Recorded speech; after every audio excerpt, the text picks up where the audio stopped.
And the reason I like to bring these things down to empirical particulars is because they're checkable. My greatest ally is we live in a time where you can check on your phone.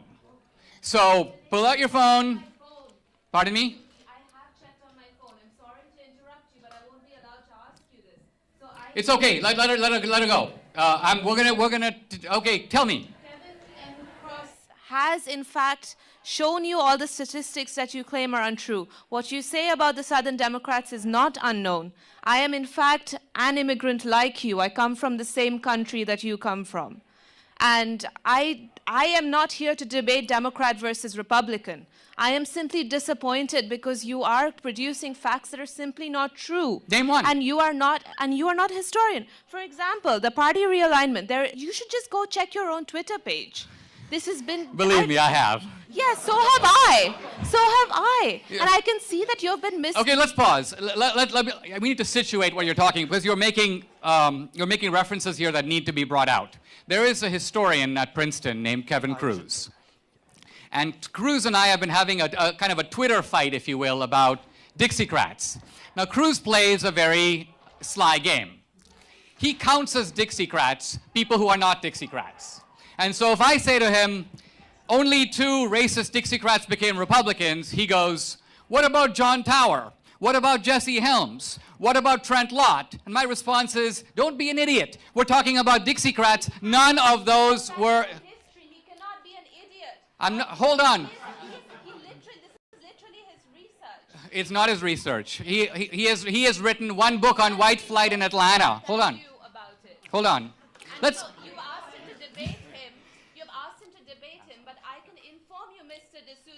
That this is not how academics works. You can write a paper, he writes a paper. Don't you let her talk? I can speak. I thought the idea is free speech. You could have waited online to ask. I did wait online. Guys, hold on. I think what he's trying to say is that somewhat like the illegal, you want to jump the line. And... No, hold on. Hold on.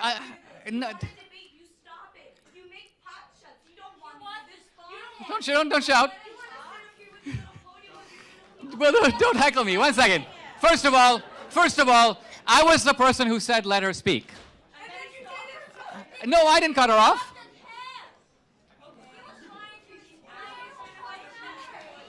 Okay. All right.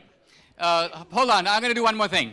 And that is there anybody who's in the audience that wants to ask me a question about the posters on the campus? Because if they do, I'm happy to directly address. I obviously can't address. There was a kind of a blizzard of things out there. Some of them actually not even said by me. But nevertheless, if anyone wants to take a shot, I think it's kind of a nice way to close the evening. If one person wants to ask a question related to...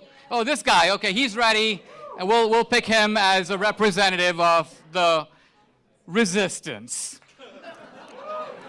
Okay, go for it. I just want to ask you a question. Go for it. About you worked for the Reagan administration, obviously, for a while. I want to read you a quote from your former boss. It says, talking about immigrants in speech, they brought with them courage, ambition, and the values of family, neighborhood, work, peace, and freedom. And then he goes on to talk about how immigrants are making this country great, and then he says make America great again.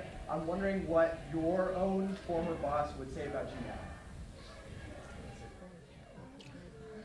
So the question is, quoting Reagan, my hero, and a lot of the reason I became a conservative, about how immigrants are entrepreneurial, hardworking, pro-family, and the question, and I just want to excavate the buried assumption of the question, how disappointed your former boss would be in you now.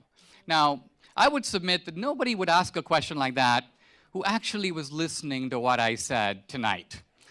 I actually believe that immigrants are hardworking, industrious, entrepreneurial. I said I would like to see the number of legal immigrants in this country increased. I would like to see our immigration policy modified to take far more of those kinds of immigrants. My position on immigration is thoroughly and completely Reaganite. Now, what gets me is when I hear things that revolt against what I know and also against common sense. And so there are things that people will sometimes say, like, immigrants created this country and built this country. True, but only partially true, because that distinction confuses actually two groups that are not the same: immigrants and settlers. Settlers. Colonizers, if you will. Colonizers. Okay, let's call them colonizers. Colonizers. Here's the important thing. Colonizers create... Why are you shouting? Don't... Hold on. It's not... We can have a whole debate on that. But let me address your point. Colonizers create the country that immigrants want to come to. Think of that paradox right there. In other words, if the colonizers were such horrible guys and have done such a botched up job of creating this country, why on earth today do immigrants from all over the world still want to come here? Why do we even have to talk about a wall in the knowledge that if we didn't have a wall, half the world would come here? What was it about those colonizers, despite their colonization, that was so powerful that 150 years later, the country that they made is still the magnet for the world? So immigrants like me will jump over fences, stand in lines, pay a lot of money, abandon our families to come to the country the colonizers made. Now, all right, let's make this the last question in fairness, and I will have extended the time. Go for it. The mic is yours. If that's the case, that the colonizers have created this wonderful country for people, why is it that the very descendants of the people that lived here before colonizers came in are the ones that are almost the most marginalized in this country and systematically suffering because of that? Yes, I'll try to answer that as best I can. The condition of the American Indians, historically, we have to look at it twofold: historically and today. Historically, it was the Indian Wars, the broken treaties by the white man, the Wounded Knee, the battles, the massacres. It was also a plethora of diseases that spread through the Indian population brought by the white man, and that decimated the American Indian population. It was also, intentionally introduced, right? No, that's not true. There's a debate about Jeffrey Amherst, and there's a controversial episode there. But look, diseases, there's a book I recommend to you by the historian William McNeill. It's called Plagues and Peoples. It talks about how massive populations have been decimated historically by diseases brought by outsiders. For example, the Black Plague in Europe killed 1/3 of the entire continent, brought from Asia, unintentionally. Now, I'm not going to say that's genocide, because genocide implies a deliberate intention to exterminate an entire population. That's why the use of the term genocide is very irresponsible on your part in this case. You don't think so? You think, and I'm going to ask you now for your evidence, that there was a conscious intention to wipe out the Indians as a people. Chapter and verse. Let's hear it. So, what do you say about the very thing that this institution was initially founded on, about essentially whitewashing the Native Americans? And then that was, of course, abandoned, but all of these things. But what do you say about, like, the foundational thing for Indian schools that were created, and then there were things about headhunting Indians and prizes for that money? Like, it was a clear incentivization by both the U.S. government and just by people to be able to take over the property, well, the land, the things that people had here before the colonizers came.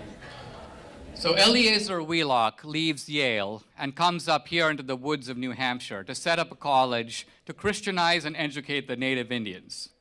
Are you saying that he wanted to exterminate them? I think that's a questionable, it's based in something else. So it has to do with, understanding culture and whether or not you can actually, help someone by Christianizing them. Right, but pause for a moment because see, part of education is making distinctions, right? Let's say I believe as a Christian that your life would be infinitely better than it is if you became a Christian. And in that sincere belief, I read the Bible to you and I start proselytizing you. I'm not Adolf Hitler. You may not go for it. You may think that I'm conning you, but you can't deny that my motivation is actually to save your immortal soul. And what I'm getting at is that for you then to say, this is genocide, and not be able to even back off from that, even though we're looking at a very specific case where you know there's no evidence to support your position, but you're so dug in ideologically that it would like twist your mind to admit, look, it's a long distance from Eliezer Wheelock to Hitler. And yes, and trying to convert somebody, even if it's ultimately going to mean changing their culture, even if you think that that's a bad idea, it doesn't mean that they thought that, and it doesn't make them into the evil caricature that you're trying to make out. Now, I think we should do that. And I think that the most harmful effect today, if you look at the Indian reservation, and I've actually spent time on the Indian reservation. When I lived in Arizona, I got when I lived in Arizona, I got an up-close look at American Indian reservations for a whole year. And here's what I want to say. The tragedy of the American Indian today is the abject sense of hopelessness and dependency. And you cannot deny that that dependency is cunningly exploited by a political party that harvests 90% of its vote. So, on the Indian reservation, there's a book you should read that talks about the Indian reservation. It's just called The Res. And the guy starts off by saying, on the Indian reservation, he goes, there's no Starbucks. There's no 7-Eleven. There are not even any billboards. There are no ads for medical doctors. In other words, it's a place defined by desolation.